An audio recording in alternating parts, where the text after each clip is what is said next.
నమస్తే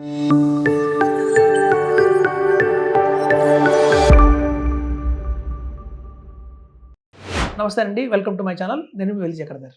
ఇవాళ వచ్చేసి మన టాపిక్కి చూడండి, ప్రతి ఒక్క దానికి వారంటీ అనేది ఉంటుంది. అలాగే మన దేవుడిచ్చిన వారంటీ మనిషికి ఏంటంటే 60 years అని చెప్పుకోవచ్చు. అదేంటి అంటే ఇప్పుడు చూడండి, మనం ఏదైనా ఫ్రిడ్జ్ కొన్నాం, టీవీ కొన్నాం, ఒక 5 years వారంటీ అని ఇస్తారు. అట్లాగే మన హ్యూమన్ లైఫ్ కూడా ఒక వారంటీ ఉంది. అదేంటంటే 60 ఏళ్ళు. సో మనకి 60 ఏళ్ళు వచ్చేంత వరకు పెద్దగా హెల్త్ ఇష్యూస్ రావండి, దేవుడిచ్చిన వారంటీ అనుకోవచ్చు. ఆ 60 ఏళ్ళు దాటిన తర్వాత ఆటోమేటిక్గా క్యాట్రాక్ట్, అలాగే మనకి డయాబెటీస్, అలాగే మోకాళ్ళ నీ రీప్లేస్మెంట్ కానివ్వండి, అరిగిపోవడం కానివ్వండి, బోన్స్ అరిగిపోవడం కానీ జరుగుతుంటుంది. సో మనకి సర్వీసింగ్కి మన బాడీ వచ్చినట్లు అర్థం. సో 60 ఏళ్ళు దాటిన తర్వాత చాలా హెల్త్ ఇష్యూస్ వస్తుంటాయండి. కాబట్టి చాలామంది చేసే పెద్ద మిస్టేక్ ఏంటంటే, మనకి కంపెనీ హెల్త్ ఇన్సూరెన్స్ ఇస్తుంది కదా అని అనుకుంటారు. వాళ్ళకి సొంతంగా మనం ఎప్పుడు రిటైర్మెంట్ అయిపోతామో మనకి ఏ కంపెనీ కూడా హెల్త్ ఇన్సూరెన్స్ ఇవ్వదు.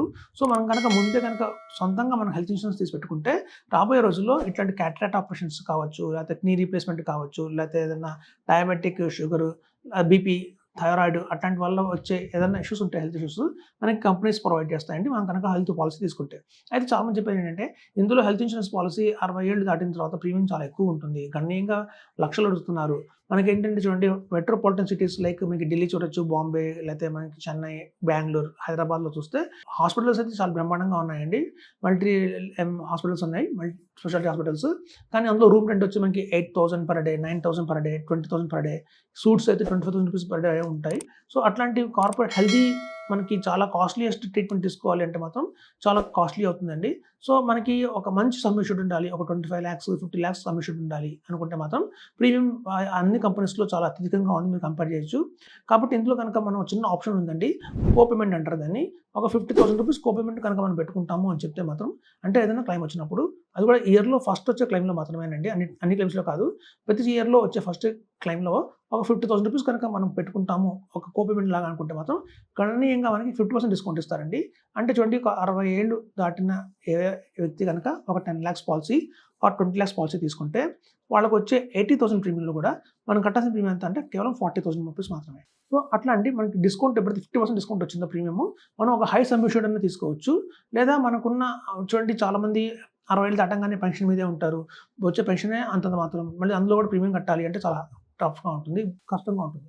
సో కాబట్టి ఏంటంటే, మనం కనుక ఇట్లాంటి ప్రీమియమ్స్ ఒక డిస్కౌంట్ ఉన్నది, లేదంటే ఒక ఏదైనా కోపేమెంట్లో ఉన్నది కనుక తీసుకుంటే మనకి ప్రీమియం గణనీయంగా తగ్గుతుంది. తద్వారా మనం తీసుకోవచ్చు. మనం చూడండి, ఎవ్రీ 5 yearsకి ప్రీమియం అనేది పెంచుతూ ఉంటారు బయట మార్కెట్లో. ఎందుకంటే మనకి ఏంటంటే ఈ ఇన్ఫ్లేషన్ అనేది బాగా పెరుగుతుంది. హాస్పిటల్స్లో చూడండి, డాక్టర్లకు ఇచ్చే ఫీజు కావచ్చు, అలాగే నర్సులకు ఇచ్చే ఫీజు కావచ్చు, అలాగే వాళ్ళే ఎక్విప్మెంట్ కావచ్చు, మెడిసిన్స్ కాస్ట్ కావచ్చు అని పెరుగుతూ ఉంటాయి. ప్రతి 5 yearsకి 3 years పెరుగుతుంటాయి. సో గణనీయంగా మనకి దానివల్ల ఏంటంటే ఇంపాక్ట్ మన ప్రీమియం కూడా పెరుగుతూ ఉంటుంది.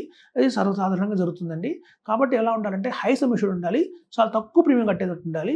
అలా కనుక ఉంటే కనుక మనం దాన్ని దీర్ఘకాలికంగా మనం రన్ చేయొచ్చు. ఇప్పుడు చాలామంది హెల్త్ ఇన్సూరెన్స్ తీసుకుంటారు తెలియక, 50 years 50 lakhs పాలసీ అని తీసుకుంటారు. సో తీసుకుంటే సంబంధించుడు ఒక యంగేజ్లో, ఒక 30 years ఏజ్లో దాని ప్రీమియం వచ్చి 40,000, 50,000 ఉంటుంది, కట్టడానికి సిద్ధపడతారు. కానీ ఎప్పుడైతే ఏజ్ పెరుగుతున్న కొద్దీ ఆ ప్రీమియం పెరుగుతూ ఉంటుంది, అప్పుడు కనుక మన ఇన్కమ్ తగ్గిపోతుంది, దాన్ని కంటిన్యూ చేయలేము.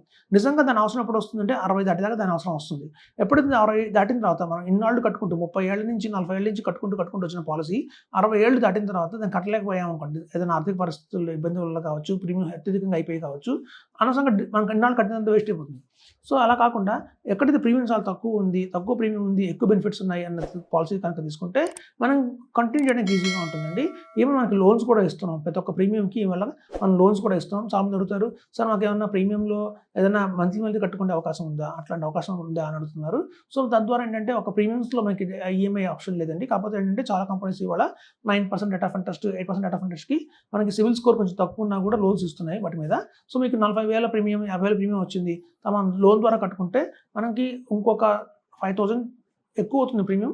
బట్ ఏంటంటే మనం ఇన్స్టాల్మెంట్స్లో కట్టుకోవచ్చు ఎవ్రీ మంత్, దాన్ని నెలల్లో 6,000, 7,000 అలా కట్టుకోవచ్చు. సో దానివల్ల మనకి ఏంటంటే కొంచెం ప్రీమియం తగ్గుతుంది, బర్డెన్ తగ్గుతుంది, మనకు మంచి సమ్ ఇష్యూడ్ చేతిలో ఉంటున్నట్టు ఉంటుంది. సో కాబట్టి లోన్ ఆప్షన్స్ కూడా చాలా అందుబాటులో ఉన్నాయండి ఇప్పుడు ప్రీమియమ్స్ మీద.